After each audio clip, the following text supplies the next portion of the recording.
Hello.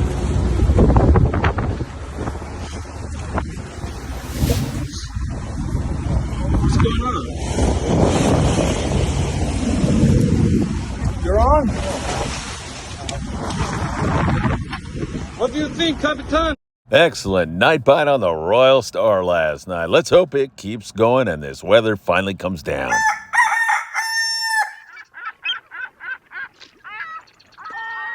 Hey, good morning, my friends, and welcome to beautiful Surfside, California. I just drove in, left Ensenada, Mexico at 3 this morning and drove up here to get the morning briefing on the air with you here early this morning. Hey, I was down in Mexico, had a great time down there.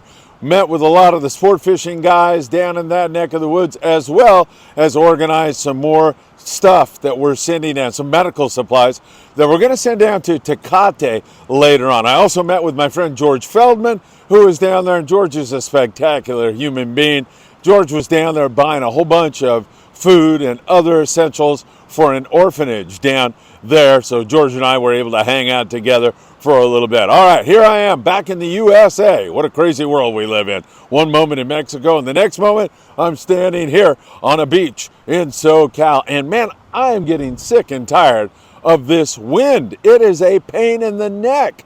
And not only for me, but mostly for the guys out there. You saw the Royal Stars as we came into this report. And although they had spectacular fishing on nice grade bluefin tuna last night, man, you could see they were getting pounded. It's very, very rough weather, and it's going to continue for a little while longer, it seems like. I don't know what the deal is. It sure doesn't feel like summertime, like we're bucking up against the 4th of July. It's overcast, it's cold, and I've got the wind in my back to shield the microphone. At least that is the hope so far. So nice hit last night on the Royal Star. We'll start out right there. I talked to my dear friend Diego Nuno out there. He said it was the first night of a 4-day trip, and they had 35 bluefin tuna, 30 to 140 pounds on this Phoenix rod strip. Outstanding fishing, as you could see. Man, they had just about everybody bit there at one point in time when they got on that right school.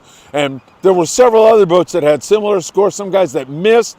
I got a cryptic note from my friend Dan and, of course, Michael Limon from the Freedom, and they said they went 5 for 10, and then that was it. So I'm not sure if they went 5 for 10 on the yellows this morning. I'm not sure if they went 5 for 10 on the bluefin. I'm not sure what it is. Dan, tell me what kind of fish you're catching out there next time. But the Freedom's out, and hopefully they've come up with some bluefin. It sounded like they may have 5 fish on the boat. I say it was kind of a cryptic message. All right, so several boats in that neck of the woods. Now, the daytime bite, it's not a ripper in most cases, but it's pretty decent at times. It's mostly that smaller grade fish, like 25 to 40 pound bluefin tuna, and it's caught on 25 pound fluorocarbon. We love www.opsonusa.com. That's your fluorocarbon. It works really, really well. Put in FA at checkout. You'll get a hug and a kiss from owner Greg Brown and a free gift. That's been the way to go. Now, other times you can get away with the 40 pound, and if you can get away with the heavier fluoro, I would do that, okay?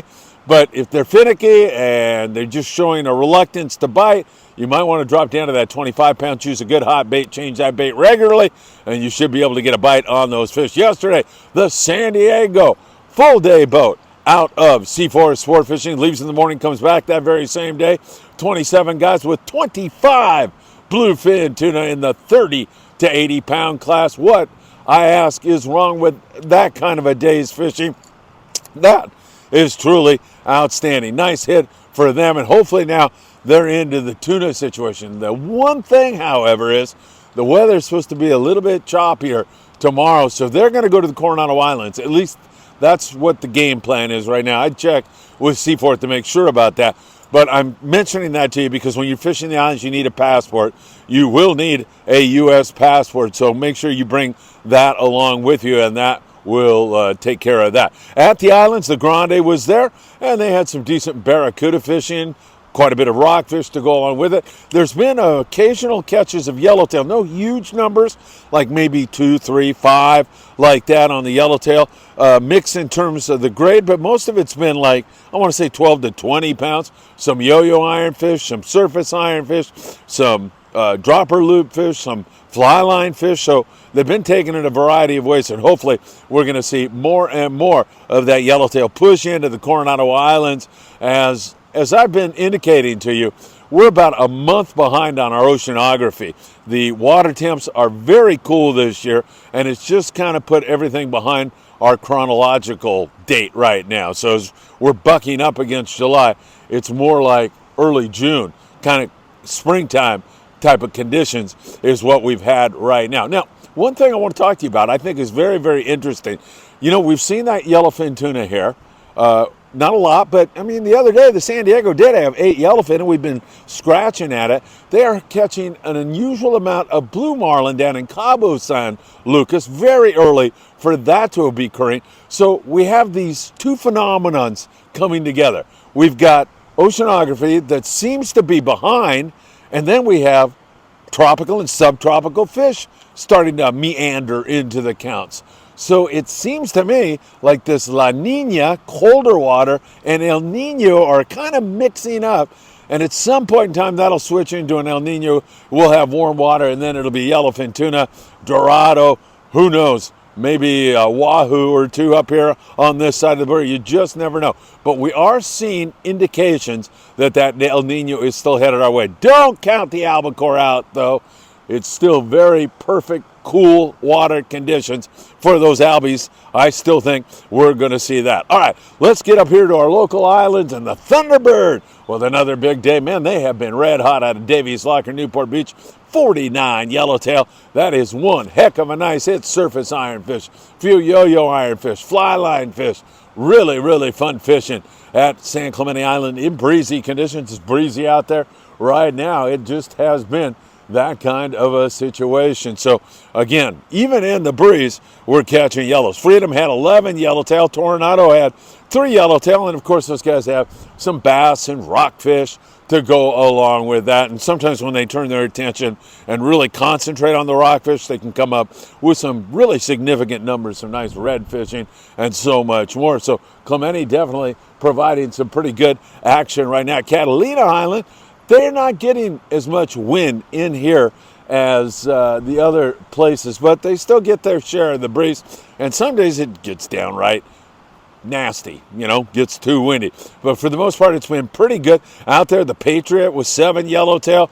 The Native Son had some yellowtail. Pursuit's been catching some yellows. The Enterprise had bonita, rockfish, and barracuda yesterday at Catalina Island. Once again, you want to bring some surface iron. Those barracuda will bite that. Mostly a fly line bait. Most of those yellows on that fly line bait have been the lighter line. I want to say 15 pound. That's going to get you more bites. You just have to know how to pull on your fish with 15. Believe me, you can pull really hard with 15 pound. Fluorocarbon, absolutely. Maybe 20 pound, something like that, if you're kind of just getting into the game and you're not exactly sure how to pull on those fish.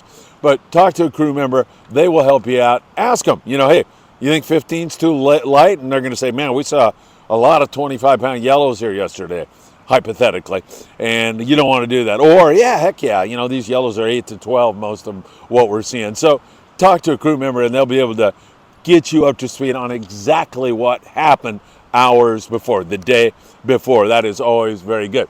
Along the coast, I got to tell you, the new Seaforth down there in San Diego had some really good calico bass fishing yesterday afternoon. They had a handful of calico, not a handful, like 30, 40 keepers, 100 that they tossed back. Just good calico bass action, rockfish, sculpin, that kind of thing, as the water is still cool. So we're catching a lot of sculpin and rockfish up and down the coast, and still we're waiting. That big barracuda bite. We move you up to Marina del Rey and mostly rockfish out of there. And the Channel Islands, the Island Spirit, they had great calico bass fishing. Limits of calico bass, a white sea bass, plenty of rockfish to go along with that also. Cody Rogers and the Island Spirit all over it with some good fishing. Windy up in the Channel Islands this morning. It's been breezy for a week now, and it has been a pain in the neck. Coral Sea, Santa Barbara, 25 guys with 230 rockfish in some breezy conditions. Aloha Spirit, 3 halibut, 4 barracuda, and then some bass and, rockfish, whitefish, that kind of thing to go along with it. There's still some excellent halibut scores to be had.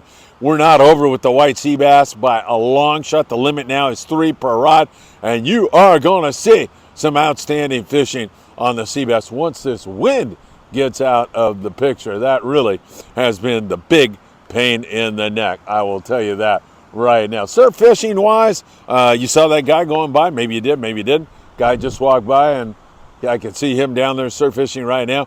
There's been a little bit more corvina. Still need that water to warm up just a tad more. Some yellowfin croaker. Halibut fishing's been excellent this year, not only on the boats, but also in the surf. And lucky craft type lures, although they will bite on that 3/4 ounce crocodile just fine. And of course, if you can get anywhere and snag some live bait, whether it's smelt or anchovy, man, you are in the game at that point in time. You can really do a number on those flatfish for sure. All right, we are going to continue to watch it for you very, very closely. I'll have some more shorts from my stay in Ensenada. Met a mother-daughter fishing team, and they're catching all kinds of stuff. Big bluefin together, dorado in another time period, and also just a bunch of other stuff. Barracuda.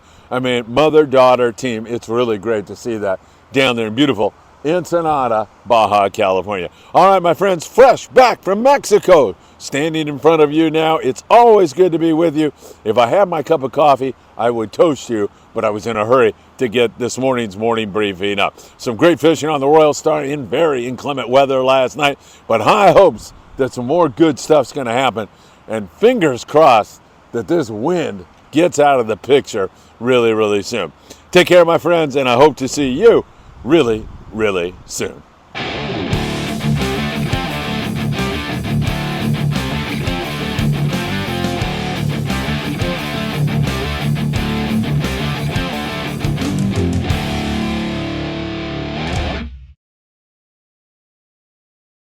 Danny Cadota's on the American Angler, and he says they're almost up to 200 bluefin tuna. Incredible night bite last night and brisk fishing during the daytime, including this monster bluefin tuna that just came on board the American Angler. In fact, this fish swallowed the jig so far down, it almost bit the angler off. Great fishing going on. As you can see, they see the flying fish scurrying across the surface at night there. Get him off! Get him off! There it goes! Get him off! Oh my God! But they're up all night. The entire crew is up there trying to get these flying fish so that when it comes time, they can use them for flying the kite. Here's the flyer right there. I have been told by a friend of mine this is the best place to get beef ribs. Me dijo mi amigo que las mejores costillas del mundo están por acá. My friend George Feldman told me I had to try the beef ribs at Los de Arachera in beautiful Ensenada. They are cooked over a wood fire, and then they are tenderized, and they are so delicious. They come with some great sides also. I've got to tell you, the guacamole was to die for. And also the grilled peppers, a little spicy, but that's how I like them, delicious. And the ribs, tender, delicious, scrumptious. It was really a great meal. I thoroughly enjoyed it, and I know you will too. And just to add a little something more to it, some really nice and lovely people here. I know you're going to love it. In Ensenada, great beef ribs. Welcome to the Mercado Negro, the black market in beautiful Ensenada, Baja California, where you can load up on some of the most delicious and freshest seafood anywhere. It's really, really great. But you must have a really good eye because some of it is not so fresh. The prices that you are seeing are in Mexican pesos. At the time, the conversion rate was 16 pesos to the U.S. dollar, so you can figure out just how cheap it is to load up on some delicious and fresh seafood. They have a variety of fish, some imported, some locally caught, and you can always talk to the folks there. Most of them do their best to speak English, and they are just so much fun to hang around. Dine on a ceviche or a fresh fish taco nearby. You will love the Mercado Negro.